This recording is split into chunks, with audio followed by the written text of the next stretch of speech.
What do you think of that? Is that funky enough for you? Is it? Where did that come from?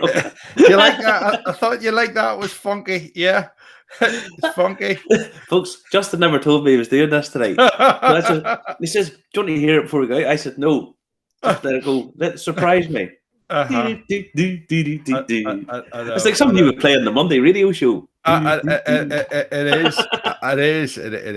I'm on the radio on Monday, actually. It's good. I'm not looking forward to it because it's going to be very, very, very, very, very, very warm indeed. So I'm off on Monday, so I'll be lying in the sun. I'll be like, I must show you this. I'll be lying in the sun because I've got a new reading material. What have you got? Ta-da! Jim McEwan's. Jim McEwan's biography. Oh, I seen he was round some distillery helping them out. I thought he was supposed to be retired. Yeah, he's retired from public life. But I got this the other day. So it's a limited edition, first edition. So it is. So I have this to read on Monday, Justin. So I'm looking forward to that. Okay. So how long will it take you to read a book that length? In the good old days, I could probably have done it in 2 or 3 days.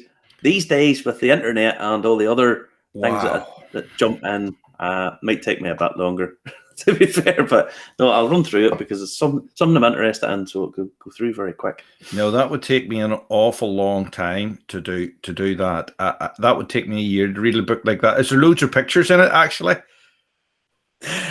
You get a colouring in book and all with it, Justin. You could go through I never like colouring in books, but I always read in the Kindle because I don't like the fustiness, dustiness of books, But there you go. It's just my preference. So welcome along to the show. I know. Welcome along to the show tonight, folks. If you're watching, always comment, like, and share. Say hello. Spread the word. James Moira Docherty's first in tonight. I think Mark Kerr must be away. It's the MTV Irish Whiskey Review. Mark must be out in a camper van. I've seen pictures of his camper van. So enjoy, Mark, wherever you are. Don't forget about us. William McLellan's always probably out in his camper van too. He was at Hinch. He sent me a picture, actually. But there you go. Yeah. We'll be getting a camper van next knot. The mystery machine up the side of it. The mystery machine, yeah. Patrick Mulkey saying good evening. Sean McClellan saying good evening. Francis Levy, good evening to you, is saying hello. Julie Mason, evening all to you as well. Evening, Julie. Linda Cox has also been in touch tonight. John Dunn is saying the jumper is back because he noticed you didn't have the jumper on the other week. You forgot about it. No. I had the Cologne t-shirt on. It didn't bend down to Brendan. I thought we were the Cologne t-shirt. The jumper's serving 2 purposes tonight anyway. It's quite warm in here, but I thought I'd wear the jumper because it might there's a Cologne t-shirt. Look at that there. Small badge. Might hide the old farmer's tan on the back. I know. It's been a bit work. I'm a tangerine dream today. I'm an absolute tangerine dream, but there you go. But listen, we've got a packed show tonight. The comments are coming thick and fast. We'll get to the rest of you later on. Peter Stewart as well. Brendan's saying hello. And Don McKeown is saying hello as well. Always comment, like, and share. If you haven't already gone to Facebook and subscribe, go to Facebook and hit subscribe. If you've already done it, you don't. And YouTube.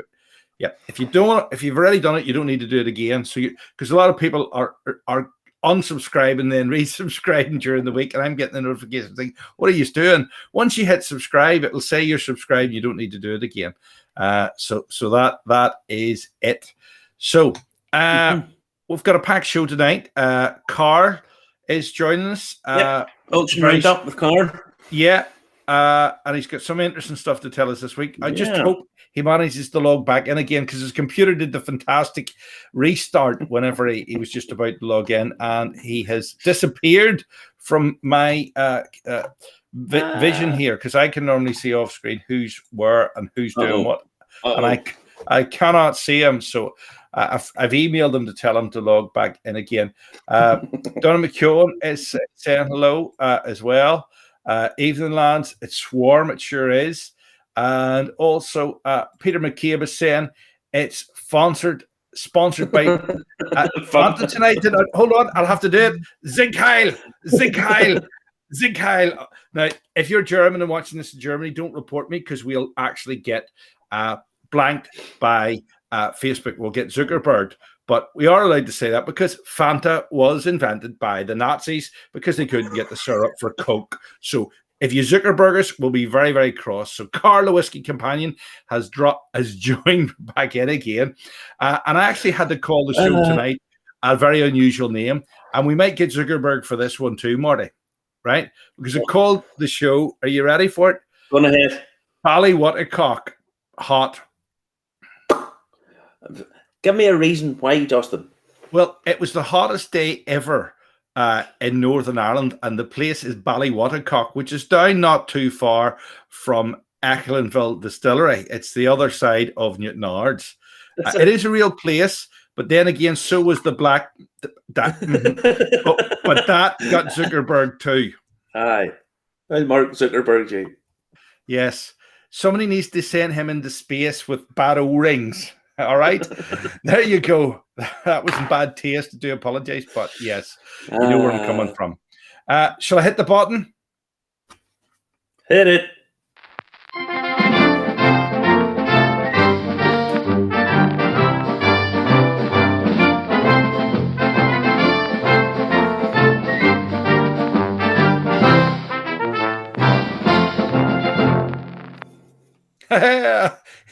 Oh, brilliant. I do love it. I do love it. Oh, I do love it too. What's first tonight then, Marty? Well, I'm just moving that light out of there because I don't like it shot. First up, I am genuinely excited by this, Justin. I mean, genuinely excited by this. Our friend, Finoan O'Connor, we all know, we've all seen about his PhD that he's doing in the vintage mash bill stuff. I was talking to him earlier on today, and he's busy doing stuff. He's getting sorted out for his tasting, for his panel, for his PhD. Right. So he's he's a very busy guy. So Bowen Distillery have brought out a pack of the 10 pot still new make spirits. So they're not whiskies, they haven't been aged yet. These are the mash bills that Finoan has researched. So these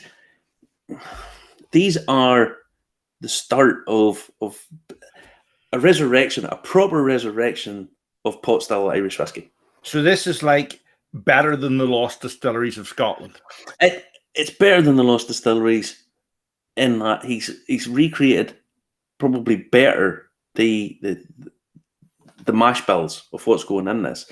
Now the fact that they're made in obviously different stills than they would have been before, they're never going to be exactly the same. But you are talking about tasting a new representation of the history, and it'll give us people like us a chance to taste what old pot stills were like. Because these days they are sanitized.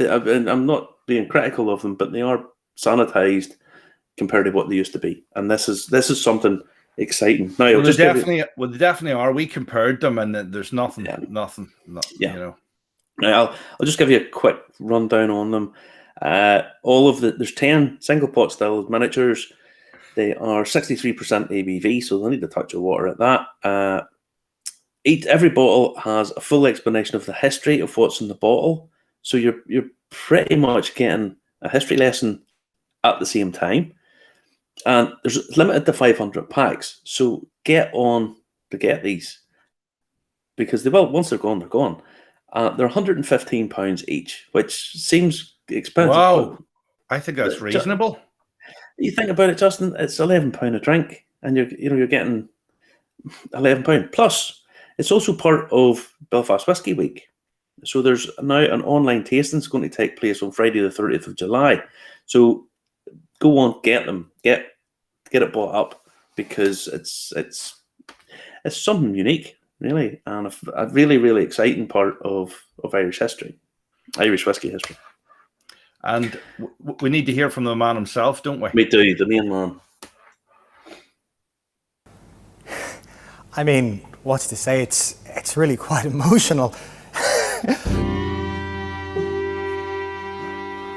I mean, whiskey's fascinating, full stop. Mash bills, and especially Irish whiskey mash bills. You know, mash bill culture is so fascinating where it does exist. You look at bourbon, you look at rye, you look at the conversations different grains have with each other. The fact that you're ripping flavors out of different plants and having them talk together is already peculiar and strange and wonderful. But when you look at Irish whiskey mash bills, the fact that they're all gone, that, you know, Irish whiskey held on by a thread. And a lot of people know this as industrial history. They know that all the distilleries collapsed. But it always comes as a shock when you tell people that all these distilleries were making very different things through very different periods of time, that these are fundamentally different drinks and they smell different and they taste different. And these smells and these tastes come down, among many other factors, to this essential difference of what grains are you fermenting and then boiling off into the whiskey itself. And every aspect of Irish social history, Irish political history, Irish agricultural history has warped the taste of a different era. I mean, it's the history of Irish bread gone wrong. It's the history of Irish agriculture through a glass darkly, and it's so fascinating to be able to touch that. You know, I spent 2 years going through archives looking for lost recipes, looking for lost trends, looking for lost house practices, changing house practices, everything. But when you see it as liquid, more importantly, when you smell it as liquid, it is so much more visceral, you know. And I think looking at new distilleries like Boann coming in at this point of revival when Ireland lost so much, history means something very different to Irish whiskey than it does for other forms of whiskey, such as Scotch, that have an unbroken connection with the past. When you look at how much Ireland lost, when we're talking about Irish whiskey mash bills, when we read pages where you have leading Irish distillers quibbling over the percentage of oats, and you wonder what logic were they even going off of? What does any of this mean? It's like walking into a big empty house and seeing a lot of old furniture that, you know, isn't made anymore, and wondering, you know, why did people like this stuff? It's so chilling and so fascinating. And you look at grains like wheat or like rye that exist in the American tradition. They exist through a kind of, again, a funhouse mirror in combinations with maize, with things that we didn't do. And you wonder, well, what do they do with malt? What do they do with raw barley? And then you look at something like oats. Oats was Ireland's second grain after raw barley, and it used to come in huge percentages. And it's vanished. In the 1970s, it fell off the map. So when we see old bottles, you know, a lot of whiskey societies in Ireland like to pour old stuff. And when you try stuff from the 50s, most of it, certainly the majority of it, has oats in it. But we don't know. A lot of people tasting it don't know. And we certainly don't know the breakdowns. And it was fascinating for me to find not only those breakdowns, but the stuff we can't taste, the stuff from genuinely very long ago. And you're looking at, you know, okay, if whiskey from the 50s tasted different, what does whiskey from the Napoleonic era taste like? What does whiskey before the Act of Union taste like? What is this drink? And we tend to think of whiskey, we tend to sell whiskey as the root of its history. You know, this is an ancient Irish tradition. And actually, what we're drinking most of the time is the end point of that history. It's the final and most recent incarnation of whiskey. It's not the history of whiskey's evolution. Whiskey has been many very different things to very different people in very different agricultural realities, political realities, public taste, distilling practices, everything in between. It's so fascinating to find that history, to see how things like the repeal of the corn laws or the introduction of the potato led to the reduction of one grain or another, how fermentation times changed, how the industry evolved to have tastes in the first place, how those tastes changed, how they disappeared, and then eventually how the industry fell apart at the base and so much was lost, to the point where we have this empty house to walk into and we're wondering, what does any of this actually mean? Why would you stand up in front of a court judge and say, their whiskey doesn't have enough oats?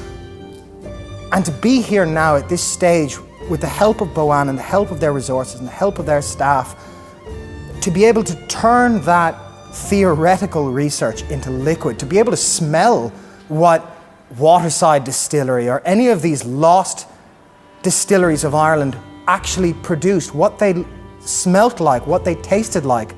Now we're doing it with different stills in modern facilities. We're talking to ghosts, really.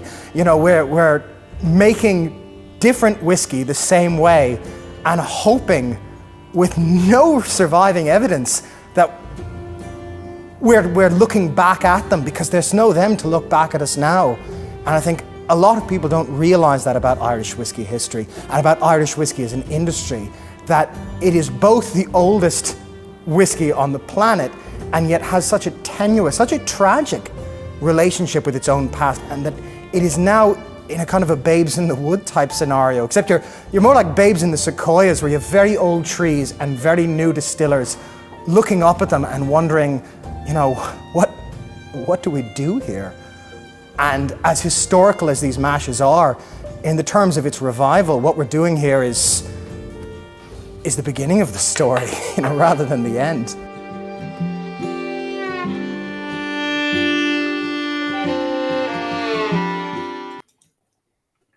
Well, what about that? That guy is so eloquent. It is unbelievable.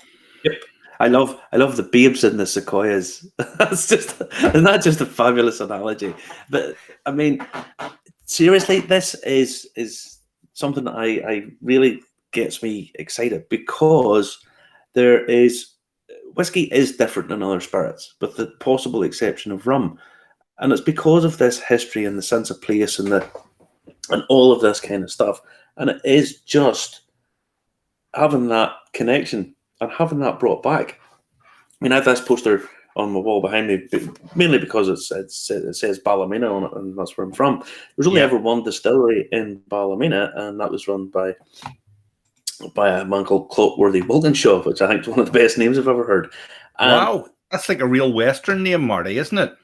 Yeah, well, I mean, the thing is, I've done a little bit of research, and he was buying like 40% of all the oats that were produced in Ballymena. So obviously his whiskey was massively reliant on oats, and these days we just don't get it. You know, I mean, I left it down a Powers, Jones Lane Powers, which is a great whiskey, but you know, as in terms of traditional pot still, this wouldn't really have been recognised as a pot still whiskey years ago. And to get a chance to taste these and to taste them before they get cast finished, because I mean, the cast finishing that they would have done years ago would be totally different. Most what we would call sort of new make spirit these days is what they would have called whiskey. So this is probably more accurate as to what people drank 100, 200 years ago than what we get today. Beautiful stuff. Beautiful stuff. We're 20 minutes into the show already. You probably know what the next thing is because it popped up there. Ferret time. Don't. What is a ferret? What has ferret got to do with whiskey? Have you ever smelt a ferret? I used to go to ferret shows in England. That's a question and a half to ask viewers. Have you ever smelt a ferret? Folks, this is what I have to listen to off screen. When we're not recording, I get this all the time. Well, have you ever smelt a ferret? Ferret shows are an actual thing in England. People, you go to them, and they're always in old church halls, and you go in, and it's like Jesus Christ, why have I come here? And then you realize you've been invited, and you've got to go, and you've got to film it, and you've got to talk to them. And then you go because there's free sandwiches. That's there is. You got to stroke the ferret. They're vicious little evil creatures. It's not a euphemism. It's not a euphemism. It isn't. Tell me about this ferret website. This is the ferret.scot. is the name of the website. And it's an investigative website. So it's basically an online news resource. And it published a piece this week called Drinks Giants, Fashion Tycoons, and the World's Richest Man, Who Owns Scotland's Whiskey? And basically it goes through and it tells you who all owns the various distilleries in Scotland. And in some ways it's quite surprising. A quarter of them are owned by English companies. Obviously, the big one there would be Diageo. It goes through that. But there's 14% of the distilleries are owned by French companies. Over 6% are Filipino. And I thought this would have been more, but there's about 5% are owned by Japan. So, for example, Ardbeg and Glenmorangie are owned by LVMH, which is Moet Hennessy Louis Vuitton, whose chairman is Bernard Arnault, who is the world's richest man. Whoa, he's overtaken Elon Musk and Jeff Bezos, isn't he? He's way past them, actually. Well, he's worth 134.8 billion, and he hasn't even tried to go into space yet. So, Right. yeah. Inverhouse Distillers owns 5 distilleries: Speyburn, Old Putley, Knockdew, Balminic, and Balblair. That's a subsidiary of Thai Bev, which is a Thai brewing company, Right. owned by Thailand's richest man as well. And it just goes through all of this sort of in quite good detail. I mean, Diageo, that tells you about Diageo own 28 distilleries in Scotland. So It's a lot. I'll not go through them all, but Talisker, Lagavulin, Colilla, Blair Raffle, Mortlach, and on and on and on. And it's just interesting to realise that all this foreign investment is pouring in, and it's a worthwhile read. It's worth going through, you know. It's a very good read. As a matter of fact, it's such a good read. I think I might actually share it with everybody else. It's the easiest way to read it. There they go. I've sent the link through, and you can find it yourself, and you can read the ferret and engage with the ferret. Yeah. Well, there's another thing. It tells you at the bottom. It's part of a wider series of Who Runs Scotland, and so there's an adjoining article with that. Who buys Scotland's whiskey, which is done with the Scotch Whisky Association. But it's worth going through and reading, because it's surprising that the international flavour of Scotland, it's seen as being this indigenous product, but lots of it's actually owned by outside companies, you know. Well, I think that's because people are buying into the Scottish dream, the Scottish myth, the Scottish legend, the Loch Ness Monster, you know. Freedom! Yes, Freedom! William Wallace, Freedom! they're buying into all of that, and we need to sell the leprechauns like they're going out of fashion to catch up with them again. Well, we need Mel Gibson to come over here and make a quasi-documentary about an old Irish legend. Braveheart's one of the worst films ever made. It's a terrible movie. Who could we make one about? We could make one. He could do Cromwell in Ireland. That would be a good one. Cromwell in Ireland. Don't think so. I think Brian Boru would probably be the one that they would do. But nobody knows that story, and it's not that good, really, is it? Well, then it'll be Cahullin. Would it? The Hound of Ulster. Children of Lear. No, that's terrible. What about Ben and Donna, Finn McCool? That would be a good one. Oh, why? That would be all right. Then what you could have is a sidekick of Finn McCool. You could have Conor McGregor bouncing about like this thing. Broke leg.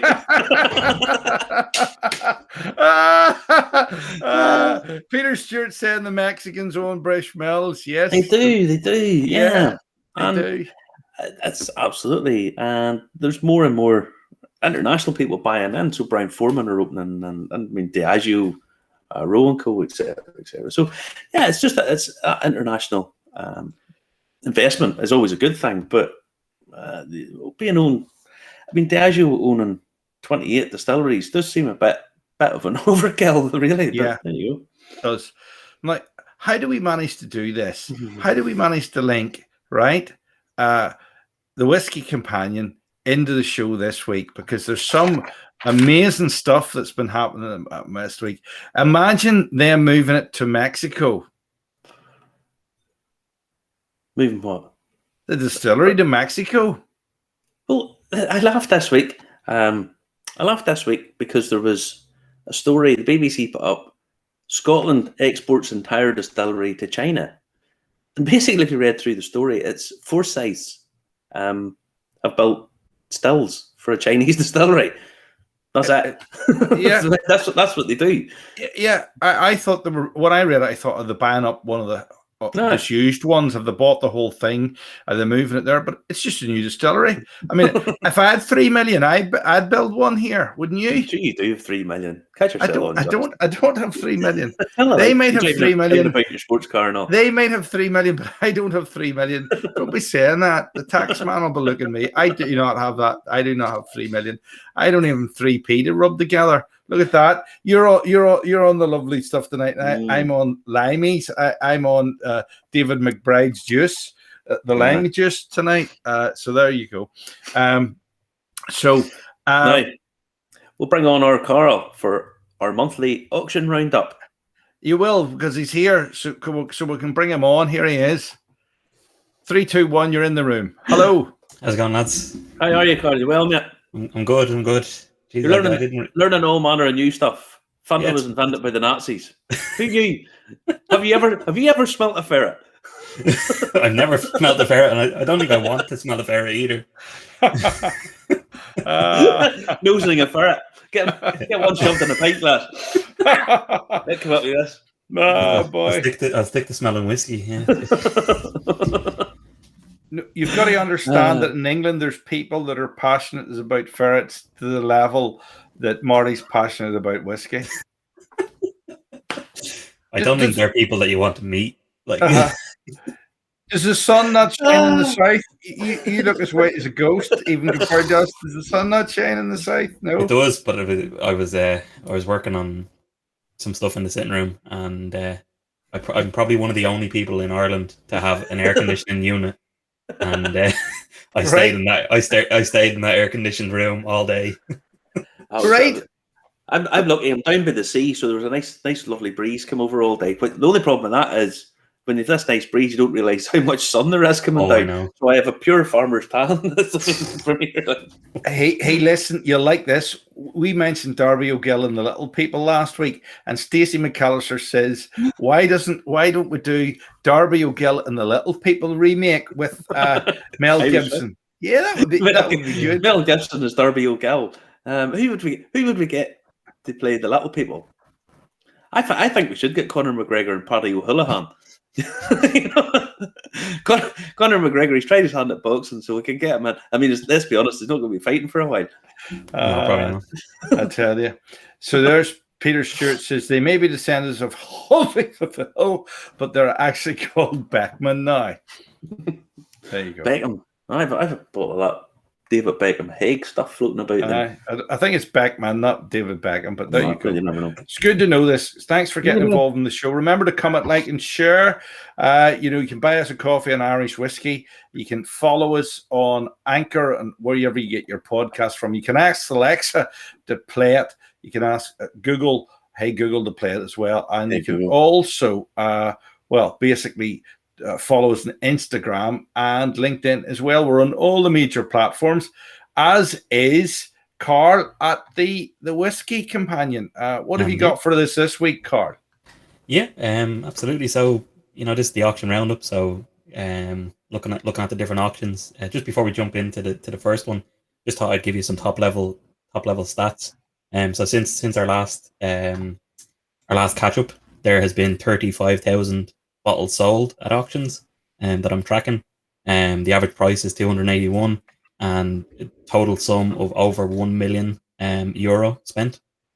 And of that, 2,800 was Irish whiskey, which averaged at 260 and a total sum of 700 10 million was the total sum on the other one, and 726,000 on the Irish side of things. So that is impressive. That is impressive. Just to put it into some perspective of how much is moving at the moment. Are you constantly seeing growth in this sector then, are you? Yeah, so up until the last kind of 2 or 3 months, there was no stopping. Everything was just going up and up and up. And the pilgrimage is actually a great example of this. So you can see there was a spike just in the middle of where we are. So that was 3 months ago. And now it's just kind of gone back down and it's plateaued. And the plateau has been welcome, I suppose, because you don't want to go down too much. But like even last month, a couple of auctions, it went down as low as 600 euro. But it's kind of recovered now, and it's about 750 for this particular one, which is the pilgrimage, the first one from Waterford. Yeah. But we haven't really got to the launch of the big one yet, have we? Really, the latest one, the Cuvée. Yeah, the new Cuvée with the design on it. Yeah, no, I think that's a couple of weeks away yet. I don't think it's too far away, but I'm really looking forward to that as well, because I think a lot of Waterford's critics Mhm. will possibly have to be made to eat their words, because I think it'll be an exceptionally good whiskey. I just have to know it well.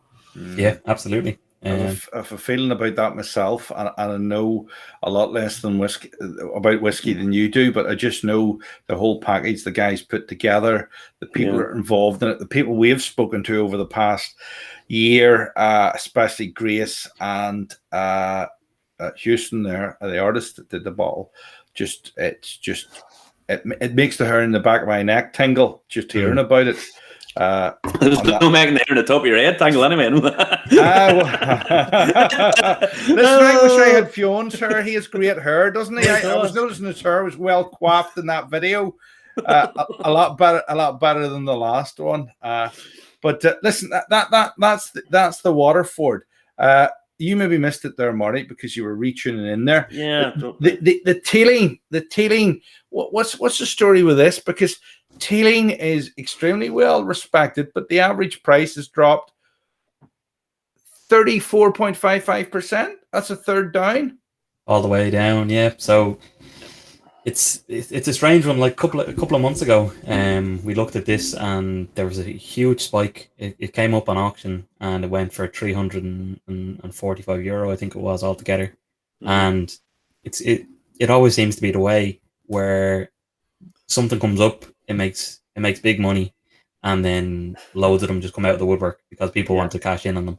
Like you can't blame them, but I think people, want to come up and cash in on that, and they basically cut their own throats, Exactly. So and I honestly think tailing's very underpriced, because as a collectible, in a few years' time, people will be really looking these. I think so. As a set, yeah. This one here is the Renaissance Series 1, so it's the newer version of the Revival set. So it's a defined collection. There'll only be a finite amount of bottles that are made. I think there's 7,000 in each batch, and this one went for a decent enough average. But the likes of the Series 2, which is sold out in Ireland, as far as I'm aware, went for under retail.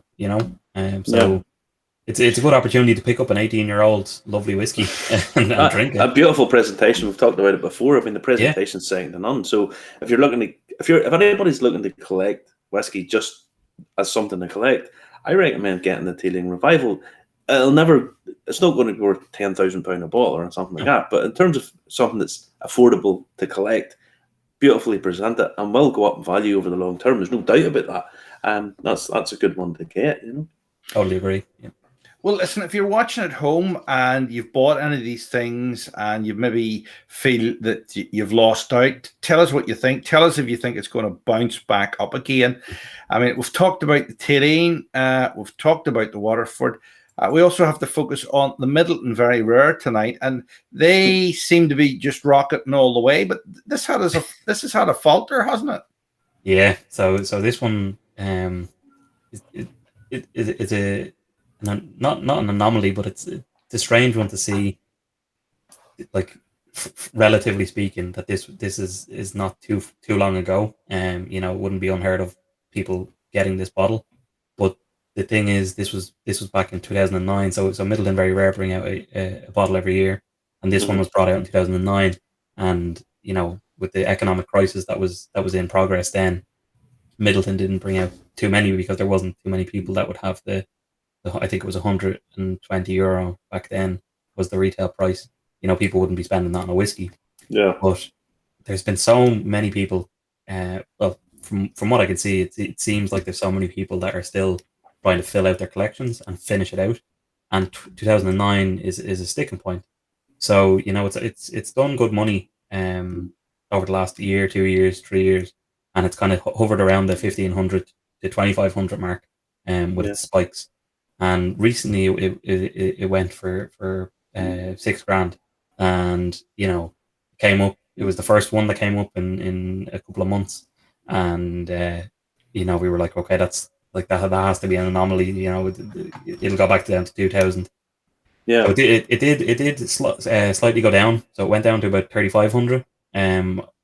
But since that spike to 6,000, there's been 7 brought up to auction, and that's only 3 months ago. So even with the supply coming online, it just goes to show you that there's at least 14 other people that were looking to buy the 2009. Yeah. And this time around, it's still did great money. It was like $4,500, and like it's just unbelievable for that type of whiskey. I mean, it's obviously one that people are very interested in getting, and there's not that many of them about. No, there's definitely not, and another part of that is that the particular one that sold on Irish whiskey auctions just gone. That was actually a 750 ml bottle. So there's a lot of talk around people who collect saying they don't want a 750 bottle, but like they want the 700 bottle. It's the only time that people would want less whiskey. So it's always funny. The 700 bottles are always worth more than the 750. Always anomalies. Now I was looking there. That's almost down a third. That's down a third-ish. That's down a third-ish. Is there any correlation that they're all down a third-ish? So it's kind of the time of the year. During the summer, you usually see a bit of a slump. Just across the board. I think people go on holidays and stuff like that. Last year, it didn't really happen. Because we were everybody was getting furlough money. Everybody was throwing money about them. Actually, John Donna's been asked. Notice the red breast behind you. I think it's on your bucket there. He says, much of a jump in that. So that one there is the 10-year-old. The cask strength from the Birdhouse. So that actually that dropped in the latest Irish whiskey auctions, and in fairness, there was I think it was 13 bottles that were in it, and the average was still 100 and 108, so it was down 30-odd%, but I think it'll go back up. Although it didn't sell out very quick, I think a lot of people still missed out on it because there were people buying multiple. I think it's one of those ones that over a period of time you'll double your money on it easy enough, But it'll probably take a little while. But you can see why people would be wanting to have it even just as a collectible, Absolutely, yeah. So like I bought one to drink and I bought one to save. This is the problem. Peter Stewart says, I bought Irish whiskies over the last 78 years as an investment. As I've got closer to retirement, I've decided to enjoy them myself. Peter, please drink with caution. Drink with caution. Drink with caution, because some of them aren't as good as you might think. And you'd rather have the money to spend on something a lot cheaper and much more palatable in some cases. Isn't that right, Marty? No. If you want to drink it, drink it. If you don't want to drink it, don't. But you said you've told me them aren't worth the money when you've tried them.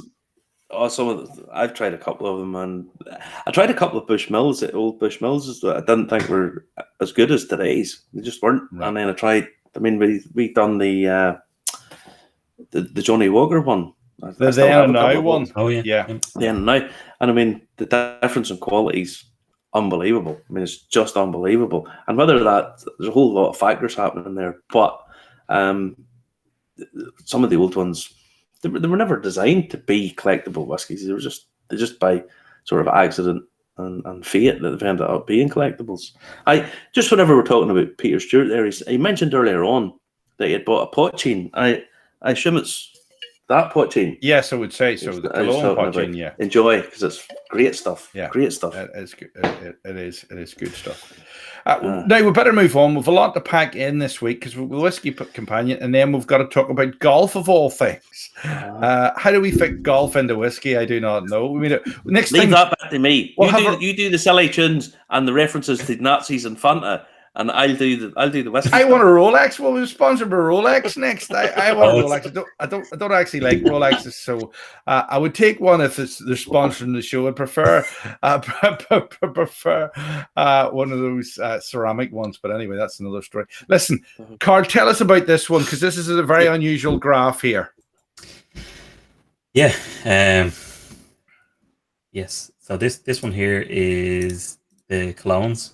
So they've been on people's radar in recent times, and a lot of people love them and love to drink them, and I'm part of that. I love to drink them, and it's a cautionary tale, really. This picture. So the one with the very, very long green on the bottom is the one that I wanted to focus on here. The Pinot Noir, is it? Yeah. Which is the Pinot Noir, yeah.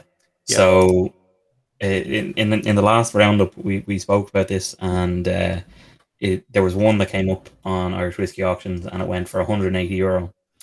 So it was a 100% markup on retail on the retail price.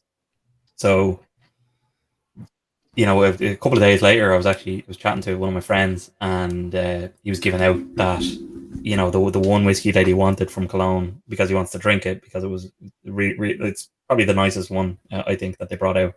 He was like, that's the one that would go, for mad money. And I said, it's always the way. You'll see in the next auction there'll be 4 or 5 of them, and they'll be around the 100 mark. Yeah. And like clockwork, 4 came up, and they were around the 100 mark. So they averaged at €110 per bottle. So there was one under 100, one over, just over, and then 2 that were just over 120. So it is the ebbs and flow of auction. It's important to know and to recognize that there is this. If something goes for this big price, it's probably not going to go that price on the next auction. Exactly. Pace yourselves, people. If you're wanting to make any money, pace yourself. That's exactly a cautionary tale. Supply and demand. If you know people are looking at these things, don't be in any massive rush to sell them, because you will get a disappointment. But if anything, I'm looking for. Sail away! Don't be put it all in the auction. We'll just give you first refusal, Marty. Even better, Carl. Even better. If I get first refusal. but no. So what else have we?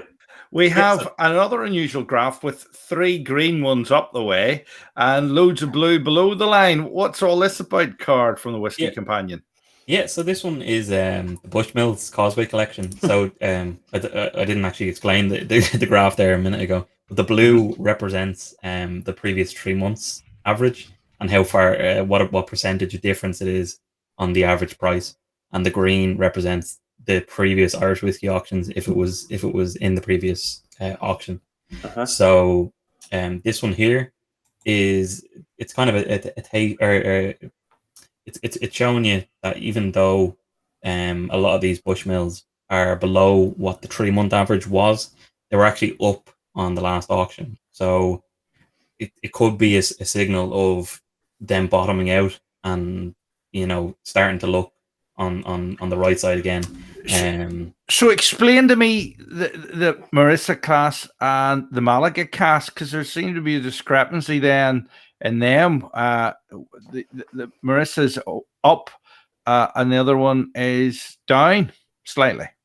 Yep. So the 1992 Malaga cask, is it? Malaga cask. Very small writing on my screen. It's probably bigger than yours. Yeah. Sorry, the second one in from the left. So that one is saying that it was 2 or 3% down on the last 3-month average, but it was up at 11% on the last auction. So although it was still down on the average, it's going back up because it's after recovering the loss that I had on the last auction. And then the Muscatel one, I think you were saying, the 2008 one. Third from the right, is it? Third from the right, yeah. So that one is just kind of saying, there was a 1 or 2% difference from the from the average and from the last auction. But there's a 10 to 15% difference in some of them. There is, yeah. So the Foiletta cask, the 2001, like that was down a lot. Yeah, it was. You would be fairly miffed if you bought it 3 months ago. But how do you explain that? Because that one's a tough one. So that one, I don't know if people know about it, but it was brought out for a cask or a whiskey club in the UK, and there was I think it was 120 odd bottles. Right, they're highly rationed then. Highly rationed, yeah. And they came out, and it was £200 a bottle, and there's so many people trying to collect the Causeway collection that was always going to be a sticky point. Mm-hmm. But for some reason, it went from a 1,400 average in May to 12 or 1,000 in June, and now it's come down even more, and it's gone to €800 in the last auction. So you would be fairly miffed. You would, yeah, especially if you buy it at that very top price of nearly 1,500. It's nearly 50% decrease. Half the value for you. Yeah. It's mad. Now, ultimately, I think it'll recover. It is probably going to be. It's going to be like a 2009, I'd say, where it's going to be the top dollar. But I put it like this: the Causeway collection, the way it was brought out. Again, there's always these things. The way they brought out that annoys people. No matter what way it's going to be brought out, it's going to annoy somebody. Absolutely. But the Causeway as a collection will be, I would imagine, at some point in the not too distant future, if some of the rumours, especially that we're hearing, are true, then I think that'll just go like that, just fire up. I think so. Yeah. And then this one is just to show it's not all doom and gloom. All right, good. We thought them a bottom had fallen out of the market. The gold rush is certainly living up to its reputation here. The gold rush is through the roof. It is. It's living up to its name. So this is JJ Corrie, and I have to say it's been a difficult few months for the JJ Corrie collection. It seemed like every auction spotlight that I do, the article that I write about all the auctions, It seemed like JJ Corrie was just falling off a cliff. But it looks like it's turned a corner, and people are getting behind it again, and maybe some new players are starting to try and collect them. So you can see there from the graph, it's up in all cases. It's up on the last auction, and it's up on the 3-month average. So that's a very good sign. Now, do we want to say caution on this? I'd say so. Yes. This isn't the time to go out and sell all your JJ Corrie. We don't really talk about it a lot, but Marty has quite a bit of it, don't you? I don't have a huge amount of it, Justin, to be honest. Just a chosen, is it? That's I've a chosen. I got a free bottle of Coke with it, so I bought that. No, so I'll have a wee celebration of JJ Corrie here now. I'll have a wee quick one. But no, it's funny because the likes of JJ Corrie being a bonder and a bottle, blender themselves, Cologne haven't released their own spirit yet, or haven't released their own whiskey. And I would imagine when it does, it'll be massively sought after, massively. And I think that's probably suffering a little bit. That's why the experimental series jitters about, because it's not their own spirit, but people love what they do. They genuinely love everything they do. But it's really interesting to see JJ Corrie, who essentially are doing only that, and it's soaring. The W.D. O'Connell, the Bill Phil stuff and stuff. I mean, it's quite well respected and sought after in some regards too, and that kind of bounces about up and down too, Yeah, I don't know. I think it's probably the connotation of a distillery that is sourcing whiskey and a bonder who will only ever source whiskey. I think that's probably a sticking point for some people. So I suppose we'll move on to the next one. So this one is the Green Spot single casks. So this one, it wasn't good. It wasn't a good auction for them. Yeah, well, I know that might be the case, but the spot range on our YouTube tastings that Marty does get fantastic results. Like our highest performing video on there is the spot ranges. So why the interest in them? Yeah, like again, it's a defined collection in some aspect. It's a defined collection because it's a single cask. You're getting the rawest version of Green Spot, and people seem to love the brand Green Spot and what it stands for. Like I love the story itself, where they used a daub of paint just on a barrel to define the age. But yeah, I just kind of wanted to highlight this, especially for the 1991 single cask. This one is the 26-year-old from the Whiskey Exchange. That's the far right. That's the far right of the graph. The far left. Yeah. So this one is still actually available in retail. Now, there was a short period of time where it was taken off just for stock take, I suppose, and it came back online at a slightly higher price. So it's actually going for £600 sterling on the Whiskey Exchange. And this one here was got for a bargain. It was €510 before any taxes or charges. So you're getting that home delivered to you for under retail. I think that's a bit of a win for the buyer anyway.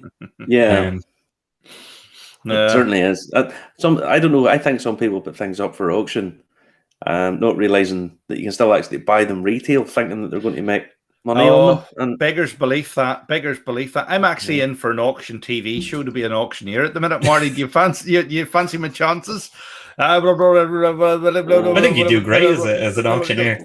I'd be brilliant, wouldn't it? I think you would.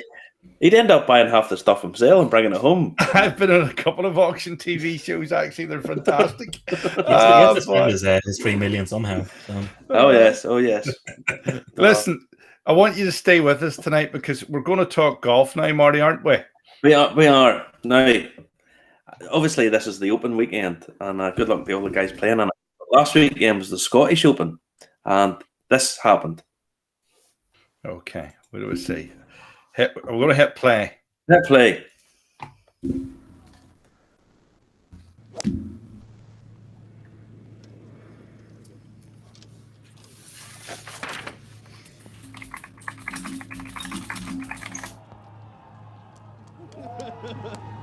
That's 204 balls. 200 balls. Oh, let's go!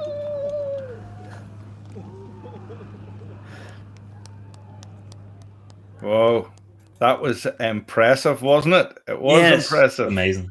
It was. Wade Ormsby hit 204 yard, 5-iron, hole in one at the 12th hole at the Scottish Open last week. And for doing that, he won 204 bottles of 10-year-old Glengoyne. Wow. Which is pretty nice. Nice little lift for not very much. He's actually done this before. He had another hole in one at another course where he won a year's worth of beer. So he did. That's not him, Justin. That's not him. Is he the other one? Is that him there? That's not him either. That's not there. He's not there. I don't have him. I don't have him. No, you don't have him. I don't. You showed the video of him. I don't have him. Sorry, I thought I had him. No. So he's done this before. So I thought that was a nice prize that he got. And if you see it, Man Woo Lee, he's even happier about it than Wade Ormsby is. But there's been a couple of other golfers, which Justin obviously has now preempted and decided to show because he doesn't recognise either of the two of them. There's two other golfers. I only recognise Tiger Woods. All right. So this is G-Mac. He's from Portrush. Graham McDowell. He talks like he's from Florida. No, he talks as if he's from somewhere in the middle of the Atlantic somewhere. He's yours. He 2010 US Open champion, and he's from Portrush. Now, he's partnered up with Fluid Assets Incorporated, who are a California-based sort of drinks producer. They're going to bring out an Irish whiskey, right? Now, Graham says, I love this, he says, growing up in a small town, you learn that if you want something, you have to work at it. Now, Graham, is Portrush you're from, my friend? what you should say is, if you want to live in a small town and get very, very drunk, Portrush is the one to be in. Because basically every weekend for the summer, people jump in the bus, in the train, buses and whatnot, head down to Portrush, get drunk. If you're kids, you normally have a fight with somebody and puke and stuff. That's Portrush, But yeah, home of the Open 2 years ago. And it was fantastic. There was a hole-in-one there too, I think, was there? I think there was. But I mean, Justin, the fields for these golf tournaments are huge, and they're talking about professional golfers playing multiple rounds. So some of them, the chances are, most of the tournaments there's a hole-in-one. A lot of tournaments. Now, Lee Westwood, the other golfer that you showed up, who obviously you didn't recognise, another golfer, Lee Westwood. I only recognise Claire Balding. She's the only person who plays golf in the world that I recognise. I thought you recognised Tiger Woods. He's teamed up with Loch Lomond, and this is the one for the 2019 Open. So this is a slightly different one. But he's teamed up with Loch Lomond to bring out a 25-year-old single cask. So yeah, so these golfers are all jumping on the sporting whiskey bandwagon, a la Conor McGregor. But I think they'll probably do it with a bit more class than he ever did, Yeah, so final day of the Open, Westwood's on level par. Ormsley and Madow weren't in it. But Westwood's on level par, so he's only 12 shots off the lead going into the final day. But he's a Nottingham Forest supporter, so he knows misery from day one.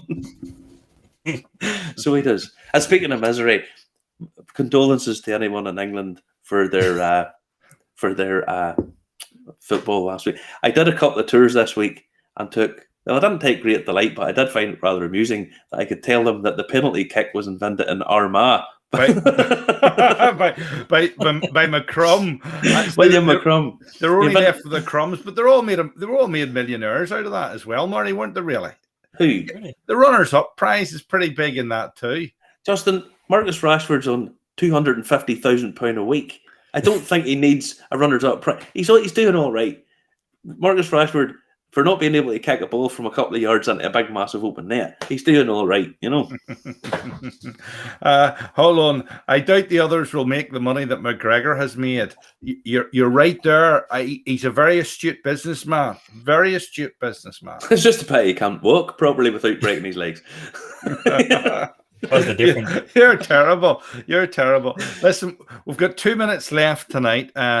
Let's see what sort of run over a bit today. Yeah, no, we haven't run over. It's just been this action-packed news week in whiskey world.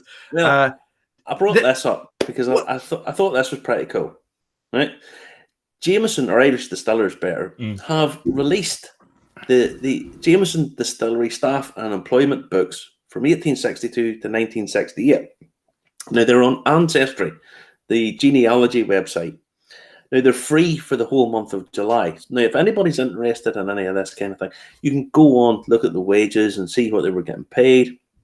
If you've got any, genealogy, history, family tree stuff relating to the Jameson, get on it now because it's free. You can go on and check it out. And do a bit of research if you're just interested in whiskey history and so on. Marconi married into the Jameson distillery family, didn't he? I don't think he worked in the warehouse.